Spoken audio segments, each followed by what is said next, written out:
नमस्कार। प्रारंभ पर आप सभी का स्वागत है। मैं अवनीश, हमारे साथ है विकास कुमार जी। विकास कुमार जी का स्वागत तो हम बाद में करेंगे, लेकिन दीपावली के इस पर्व के जब इसको लक्ष्मी आगमन से जोड़ा जाता है, इसको धन यश कीर्ति से जोड़ा जाता है, लेकिन ऐसे ही समय पे शेयर मार्केट में तमाम उथल पुथल पिछले दिनों चल रही है।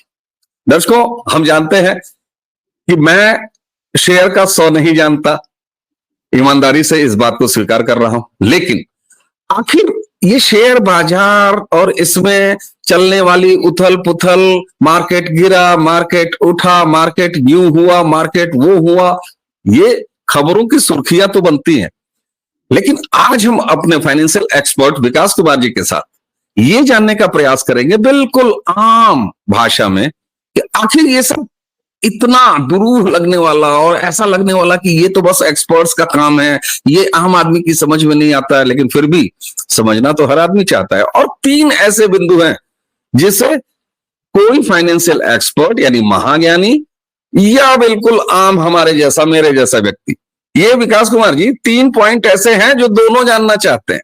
पहला ये कि मार्केट गिरा तो सुधरेगा कब, मार्केट आगे कैसा होगा और अभी इन्वेस्टर को क्या करना चाहिए। ये 3 ऐसी बातें हैं जो सड़क पर घूमता हुआ मेरे जैसा रामलाल भी जानना चाहता है और किसी ऊंचे टावर की महंगी केबिन में बैठा हुआ कोई प्रख्यात शेयर मार्केट विशेषज्ञ भी जानना चाहता है, बाजार का विशेषज्ञ भी जानना चाहता है। कैसे बताएंगे हमारे दर्शकों को विकास कुमार जी ये शेयर बाजार की पूरी कहानी? नमस्कार। पहले तो प्रारंभ के दर्शकों को मेरा नमस्कार। और अभी कल धनतेरस था और अब 31 को दीपावली है, तो आप सबको शुभकामनाएं। सबके ऊपर मां लक्ष्मी की कीर्ति बरसे। अगर मैं देखूं पिछले 4-5 सालों में, तो मुझे याद नहीं है कि दिवाली के पहले इस तरह का कोई माहौल हो। मार्केट में करीब 7% की गिरावट देखने को मिली है।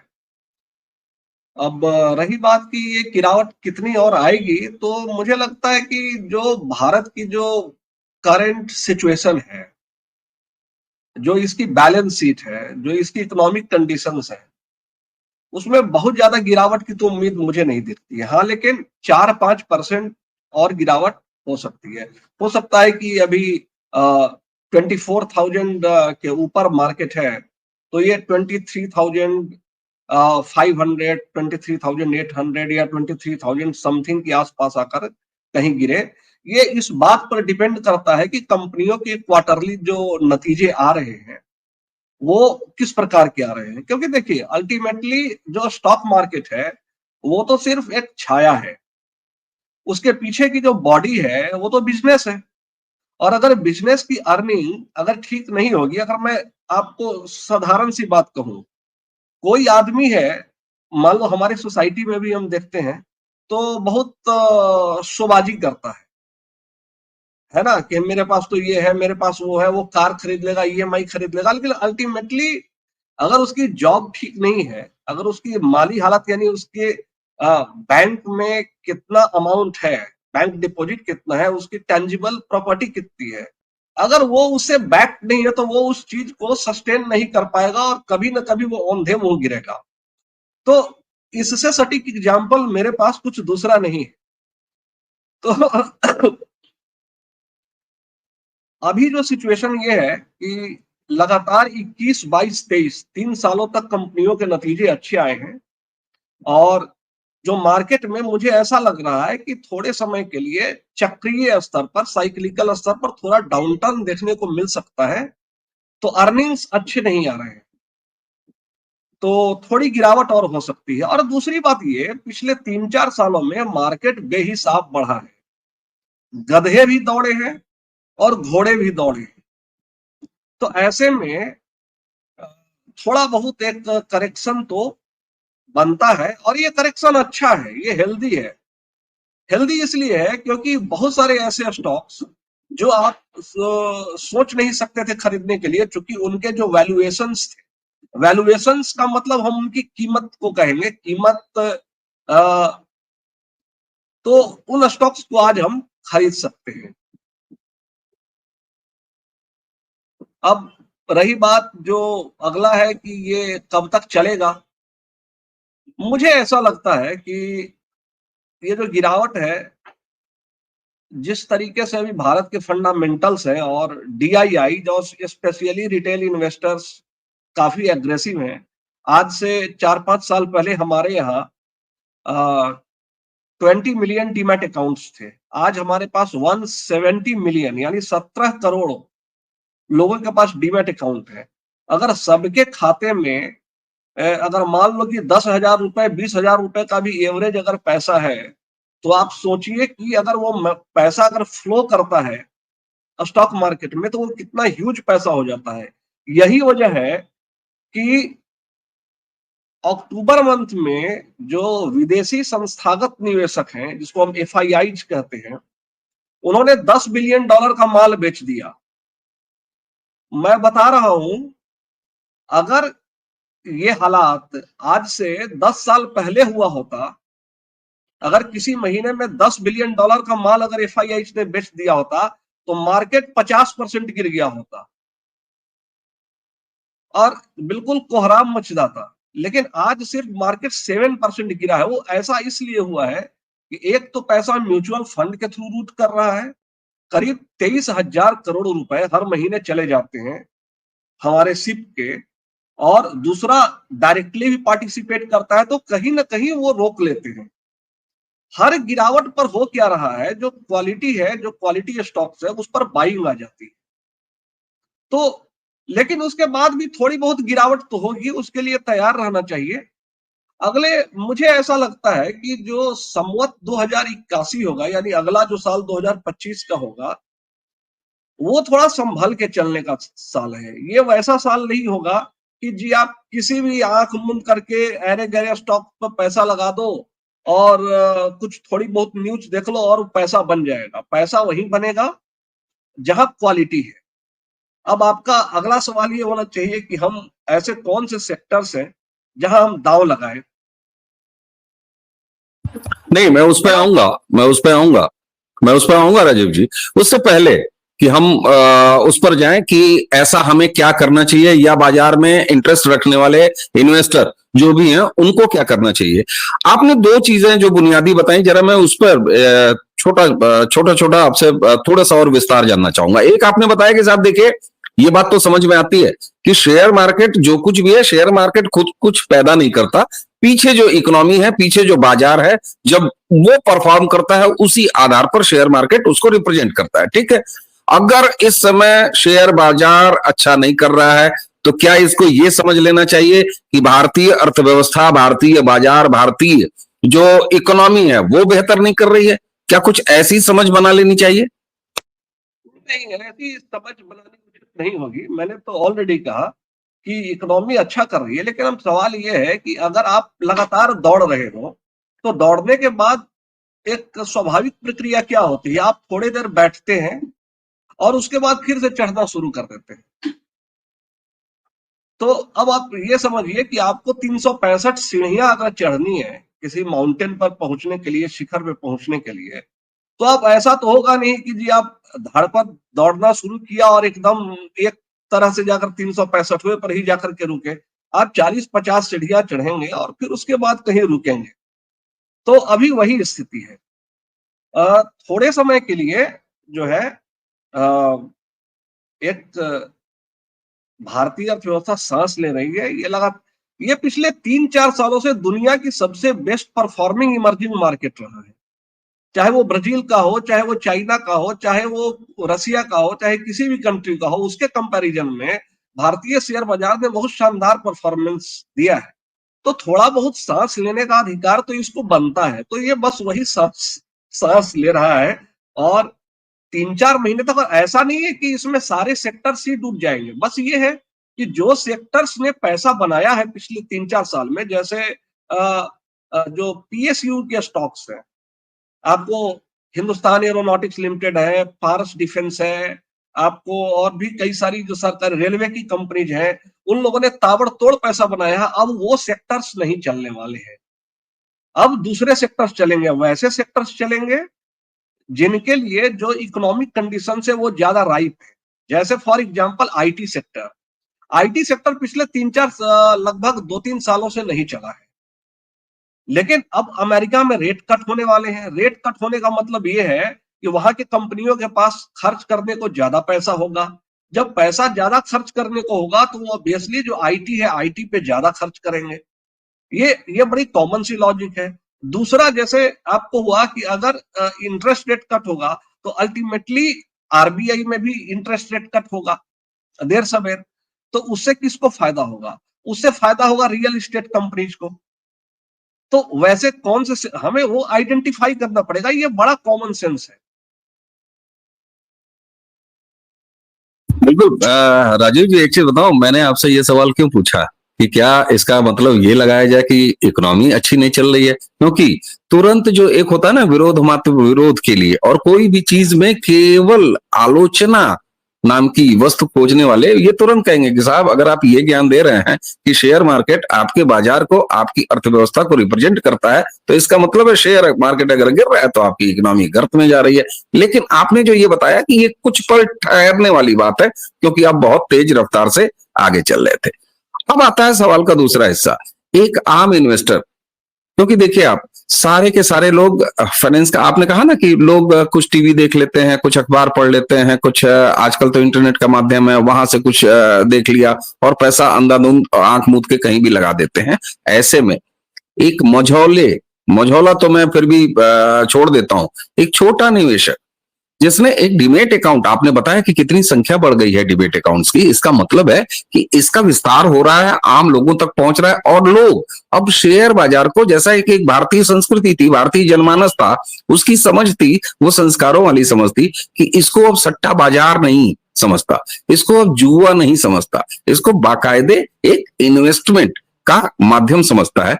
इसलिए संभवतः ये डीमेट्स अकाउंट का इतना विस्तार है। ऐसे में एक आम इन्वेस्टर जो डीमेट तो खोल लिया है, जिसको बहुत सारी चीजें नहीं पता है, और वो 100 रुपए का 1 लाख एक दिन में नहीं बनाना चाहता, वो चाहता है कि आराम से उसके जो सेविंग्स हैं वो जाए, उसका एक वांछित, एक अच्छा, एक संतोषजनक रिटर्न आए। उसको अगले 6 महीने बाजार को लेके क्या करना चाहिए, या 6 महीने से मियाद आप ज्यादा बढ़ा सकते हैं, क्योंकि आप एक्सपर्ट हैं, आप बताएंगे कि वो मियाद कितनी होगी। क्या करना चाहिए एक इन्वेस्टर को, और किस तरीके से अपने इन्वेस्टमेंट बनाने चाहिए, डालने चाहिए, उसको मैनेज करना चाहिए? बचपन में एक कहानी पढ़ी थी हमने, कछुए और खरगोश वाली, जिसमें कछुआ जीत जाता है। लेकिन जितने भी ये बेटर्स मेंटालिटी के, जो स्पेकुलेटिव मेंटालिटी के लोग हैं, और उसमें मैं भी शामिल हूं, ऐसा नहीं है कि मैंने गलतियां नहीं की, और गलतियां अभी भी हो ही जाती है, क्योंकि अल्टीमेटली शेयर मार्केट जो है वो लालच और भय का ही प्रतिरूप है। बस दो ही चीजें ड्राइव करती हैं, लालच और भय। या तो लोग अतिशय लालची होते हैं, जब लालची होते हैं तो मार्केट बहुत बहुत ऊपर जाने लगता है, और जब भय होता है तो लोग बेचने लगते हैं, जिसको हम बुल्स एंड बेयर्स कहते हैं। तो लेकिन अगर इंडियन मार्केट को देखेंगे अगर सेकुलर भाव से, तो कछुए ने ज्यादा पैसा बना करके दिया है। अब कछुआ स्टॉक्स क्या है? कछुआ स्टॉक्स है जैसे टाइटन। टाइटन ने पिछले 20 सालों में 24,000% का रिटर्न दिया है। एशियन पेंट ने 20,000% का रिटर्न दिया है। सबसे बड़ा कछुआ स्टॉक एचडीएफसी बैंक, हजारों परसेंट के, कई गुना की, 50 टाइम्स 100 टाइम्स हुआ है। और ये वैसे स्टॉक नहीं है जिन्होंने किसी अगले साल में 3 महीने में डबल हो गया, 6 महीने में डबल हो गया। ये हर साल 15%, 20% के सीएजीआर का रिटर्न देते रहे। तो अगर आप कछुआ स्टॉक्स में बने रहते हैं, कछुआ स्टॉक्स का मतलब क्या हुआ कि वैसे स्टॉक्स जिनमें रियल यूजर्स, मेरा तो ये नहीं समझ में आता, और मैं खुद भी उसमें बहुत लंबे समय तक शामिल रहा, कि आपके सामने जब आप बैंक चूज करते हो, आपको अकाउंट खोलना है, तो अवनीश जी मैं आपसे सवाल पूछता हूं कि आप किस बैंक में अकाउंट खोलेंगे? आपके सामने मैं 4 विकल्प देता हूं, ICICI bank, IDFC first bank, Jammu and Kashmir bank और PNB। ठीक है, अब मान के चलिए कि ये चारों बैंक के ब्रांचेस जो हैं आपके मोहल्ले के आसपास ही है। ठीक है, आप कहाँ खोजेंगे? मैं अगर सीधे कहूं तो मैं PNB, पंजाब नेशनल बैंक। आप पंजाब नेशनल बैंक में खोलेंगे, बहुत अच्छा। लेकिन अ, अगर आप मान लीजिए कि महानगर में है, ठीक है, अ, और जहां पर पंजाब नेशनल बैंक नहीं है, इन जनरल सरकारी बैंकों का पेनिट्रेशन नहीं है, ठीक है, अगर आपको एक और ऑप्शन में दूं तो आप कहां चूज करेंगे? ऑब्वियसली ICICI बैंक या HDFC बैंक, ठीक है, या बिल्कुल बिल्कुल, नो अगर डाउट। SBI है तो और SBI। एक चीज और बताऊं राजीव जी, अगर मेरे पास दूसरे अकाउंट ओपनिंग का स्कोप है तो मैं PNB के बाद अगर दूसरा बैंक चुनूंगा तो ICICI। बिल्कुल, क्यों चूज करेंगे? उसका रीजन है, देखो ICICI बैंक का ATM आपको हर जगह मिल जाता है, इसके ब्रांचेज आपको हर जगह मिल जाएंगे। अगर आप जम्मू एंड कश्मीर बैंक का खोल लेते हो या साउथ इंडियन बैंक का खोल लेते हो, आपको मिलेगा ही नहीं ब्रांच। अगर आपने घर बदल लिया और आप जाएंगे तो पता चलेगा कि वो जो ब्रांच है आपको 20 किलोमीटर दूर हो गया। तो लेकिन जब आप इन्वेस्टमेंट करने जाते हैं तो आप SBI और PNB या फिर ICICI बैंक के बजाय आप पैसा लगा देते हैं साउथ इंडियन बैंक पर, जम्मू एंड कश्मीर बैंक पर, है ना? आप सेविंग किस ब्लेड से करते हैं? ऑब्वियसली भारत की ज्यादातर आबादी जो खुद से सेविंग करती है वो जिलेट का यूज करती है। जरा सोच करके देखिए कि जिलेट ने पिछले 20 सालों में कितना रिटर्न दिया है। आप च्यवनप्राश किसका खाते हैं और क्यों खाते हैं? वो आपकी हैबिट हो चुकी है। तो वैसे सारे ब्रांड से स्टॉक्स जिसने आपको हैबिट बना दिया है, ठीक है, इसका मतलब उसमें स्टिकीनेस ज्यादा है। आप अगर मेरे पेरेंट्स को डाबर च्यवनप्राश की आदत है खाने की, अगर मैं उनको बहुत अच्छा वाला भी च्यवनप्राश ला करके दूं, वो नहीं खाएंगे। क्यों? क्योंकि उनकी आदत है, वो ब्रांड के साथ स्टिकीनेस है। अगर आप कोलगेट से ब्रश करते हैं तो कोलगेट से ही ब्रश करेंगे। आप समझ रहे हैं ये बात?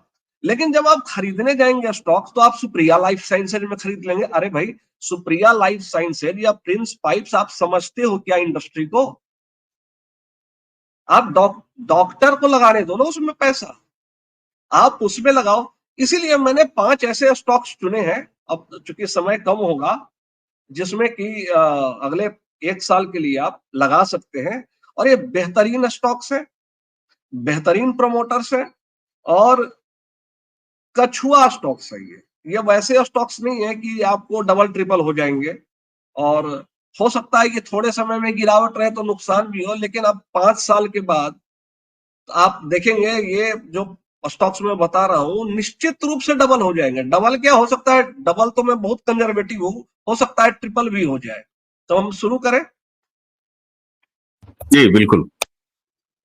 तो सबसे पहला स्टॉक जो मैंने चुना है वो है इंडियन होटल्स।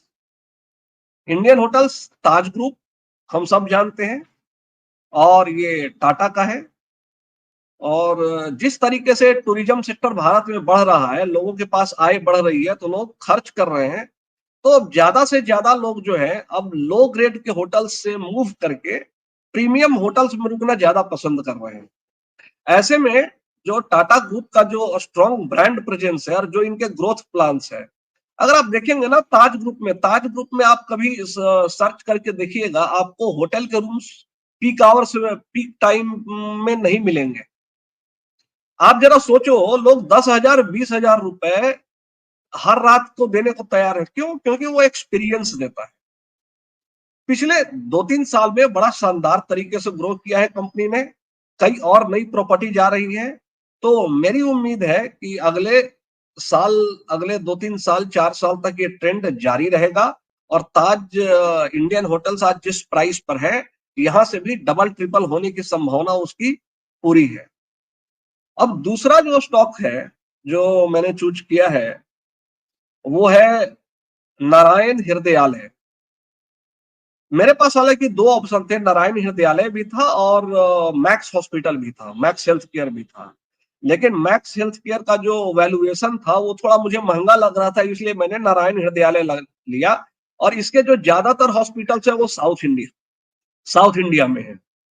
अब नारायण हृदयालय मैंने इसलिए चूज किया क्योंकि एक तो कि इसका जो वैल्यूएशन है बहुत सस्ता है, और दूसरा एक हॉस्पिटल सेक्टर में किसी भी हॉस्पिटल के बारे में अगर आपको पता करना हो तो जरा सर्च कर लीजिएगा। ये दुनिया में सबसे सस्ता इलाज देता है। इसका जो तरीके हैं ये इसीलिए जाना जाता है जी नारायण हृदयालय। जी तो जी धीरे धीरे इसके भी काफी ग्रोथ प्रोस्पेक्ट्स अच्छे हैं। दूसरा है, तीसरा जो मुझे सेक्टर अच्छा लग रहा है वो है फार्मास्यूटिकल्स का। तो आप सन फार्मा जैसे स्टॉक्स को देख सकते हैं। सन फार्मा का टेक्निकल चार्ट पर भी मैंने देखा, वो काफी अच्छा है।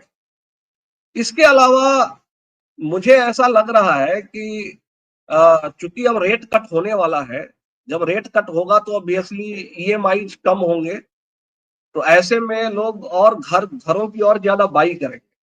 तो डीएलएफ मुझे अच्छा लग रहा है क्योंकि डीएलएफ मार्केट लीडर है। हाँ, एक बात आपको और बता दूं, जब मार्केट में थोड़ी अनसर्टेनिटी हो, लगे आपको सब कुछ हिल रहा है, तो ऑलवेज लोगों को क्वालिटी नेम्स के साथ स्टिक करना चाहिए, क्योंकि क्वालिटी अगर गिरता भी है ना तो थोड़ा गिरता है, और जब बढ़ता है तो बहुत बढ़ हाँ जाता हाँ है ना। बिल्कुल, वो कहते हैं ना हमारा हाथी 1.25 लाख का है, ये उस बड़ा टाइप की। सवाल आपका, बिल्कुल बिल्कुल वही हालत है। तो ये 4 स्टॉक है। इसके अलावा थोड़ा बहुत मुझे ऐसा लग रहा है कि चाइना में रिवाइवल होने के संकेत मिल रहे हैं। तो अगर वहां से संकेत मिलता है तो जो मेटल के स्टॉक्स है उस पर नजर रखें। तो ऐसे में स्टील के स्टॉक्स और जो वेदांता जैसी कंपनियां हैं वो अच्छा परफॉर्मेंस कर सकती हैं। जी, बहुत बड़ी बात। और दर्शकों आपने देखा, देखिए जो जो सेक्टर्स आपने बताया कि कहाँ कहाँ ध्यान रखना चाहिए, ये सिर्फ ऐसा नहीं है कि विकास कुमार जी ने अपनी तरफ से ज्ञान विज्ञान, नहीं, ये उनका अपना, क्योंकि विकास कुमार जी एक आर्थिक जानकार के साथ साथ एक प्रोफेशनल के साथ साथ खुद इन्वेस्टर हैं। और मुझे लगता है कि ये जो पांचों आपने हैं, ये आपने अपनी पर्सनल, जहां आपने अभी मामला लगाया है, वो लिस्ट आपने दर्शकों के सामने रखी है। तो निश्चित तौर पर यहाँ ये नहीं है कि पर एक हमारे यहाँ कहा जाता ना, पर उपदेश कुशल बहुतेरे, पता चला अपना लगा कहीं और रहे हैं या अपना लगा ही नहीं रहे हैं और जबरिया जो है वो ज्ञान दे रहे हैं। तो दर्शकों, हमेशा हम प्रारब्ध पर ये प्रयास करते हैं कि जिस भी विषय पर हम बात करें उस विषय विशेषज्ञ के साथ बात करें। और विकास जी कुमार जी के साथ जब हम अर्थ पर बात कर रहे हैं, और लगातार एक सिलसिला है, विकास जी कुमार जी के साथ हम कम से कम सप्ताह में आपके सामने 2 बार आएंगे और इसी तरह के विषयों पर लगातार बात करेंगे। और सिर्फ ये मत समझिएगा कि हमने कोई सीएनबीसी जैसा सेगमेंट खोल दिया जहां हम आपको हर वीडियो में, आने वाले वीडियोस में विकास कुमार जी के साथ ये बताएंगे कि दर्शकों उसको जाके खरीद लीजिए, दर्शकों उसको जाके खरीद लीजिए। नहीं, ये चूंकि दिवाली के अवसर पर एक परंपरा हमारे यहाँ है, और जिस परंपरा के तहत बाजार संयोग से इस समय बुरा कर रहा है, तो निश्चित तौर पर ये एक ऐसा मौसम था जिसमें शेयर बाजार को लेकर हमने ये स्पेसिफिक चर्चा की। विकास जी के साथ हम लगातार इकोनॉमी, बाजार, अर्थव्यवस्था, वो चाहे भारतीय अर्थव्यवस्था हो या चाहे वैश्विक स्तर पर किसी भी अर्थव्यवस्था की बात हो, उस पर बात करते हैं।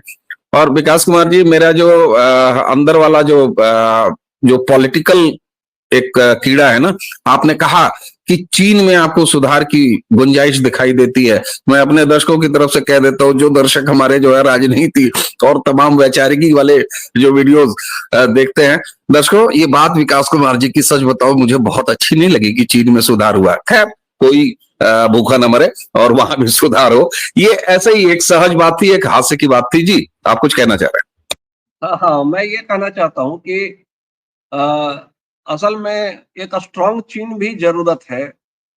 अगर चीन नहीं नहीं साहब, वो तो ठीक है, बिल्कुल। ध्वस्त हो जाए तो मतलब उसका आपकी इम्पैक्ट सब इतने कनेक्टेड है कि आप ये समझो कि जैसे हमारा कैपिटल गुड्स इंडस्ट्री, हमारे पावर प्लांट्स बन रहे हैं, हमारे इतने बड़े मशीनरी बन रहे हैं, और जी जी, मैं बताऊं आपको, ईर्ष्या करने के बजाय हम अपने पड़ोसी से ये बहुत मैंने सीख सकते हैं। ये मैंने हास्य के भाव से कहा था। और जबकि हकीकत यह है कि हमारा जो आयात है, सॉरी, हमारा जो हमारा जो इंपोर्ट है, वो पिछले साल 11% से बढ़ा है चीन के साथ।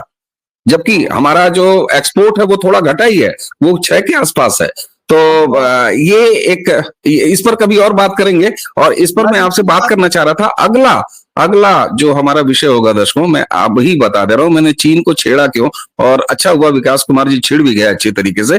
एक अगले हमारी चर्चा का वो मसाला तैयार हो गया। विकास कुमार जी, अगली चर्चा चीन से हमारा ये जो खट्टा मीठा और इसके साथ जो व्यापार में गजब है, हालांकि हमारा जो व्यापार घाटा है वो बड़ा है चीन से, यानी हम उसको इंपोर्ट ज्यादा वहां से ले रहे हैं, एक्सपोर्ट हम कम कर रहे हैं। इस पर हम एक स्पेसिफिक चर्चा अगली करेंगे कि चीन और भारत के साथ ये जो तराजू वाला व्यवहार है, यानी व्यापार वाला व्यवहार है, ये उस साये में कैसे देखा जाए जब ये कहा जाता है कि चीन हमारा दुश्मन देश है, चीन का सत्यानाश करो, चीनी माल का बहिष्कार करो। और ये वही दीपावली है जब हमने पिछले कई सालों से ये एक लाइन देखी है कि नहीं नहीं, चीनी झालर नहीं जलाएंगे, दिवाली भले थोड़ा सा हल्की मनाएंगे लेकिन चीनी झालर नहीं जलाएंगे। इस पर हम बात करेंगे विकास कुमार जी आपके साथ अगली चर्चा में। तो दर्शकों, आज की ये चर्चा बाजार को लेके, शेयर बाजार को लेके, हमें ये पूरी उम्मीद है कि ये हमारा एक अलग प्रयास है जिसपे हम बाजार के एक विशेषज्ञ के साथ बात तो कर रहे हैं, लेकिन मेरे सवाल बिल्कुल एक आम जनमानस के सवाल थे, जिनको लेके आम जनमानस, लेकिन जितने एक्सपर्ट हैं वो भी यही गणित हल करना चाहते हैं कि बाजार अगर खराब है तो क्यों है, बाजार अगर खराब रहेगा तो कब तक रहेगा, ऐसे खराबी वाले माहौल में किसी व्यक्ति को क्या करना चाहिए। यही 3 वो आधारभूत सवाल है जो रामलाल से लेके और करोड़पति कमाल लाल तक जानना चाहते हैं। विकास जी, आपने बहुत सरल शब्दों में बहुत आसानी से हमारे दर्शकों के सामने ये बात रखी, आपका बहुत बहुत धन्यवाद। और दर्शकों, इसी के साथ प्रकाश पर्व दीपावली की एक बार फिर आप सभी को बधाई। हम कल भी आपके साथ आएंगे और आपके साथ वीडियो वाली दीपावली मनाएंगे। विकास कुमार जी और हमें दोनों को इस चर्चा को समाप्त करने की आज्ञा दीजिए। आप सभी को नमस्कार, जय जय श्री राम।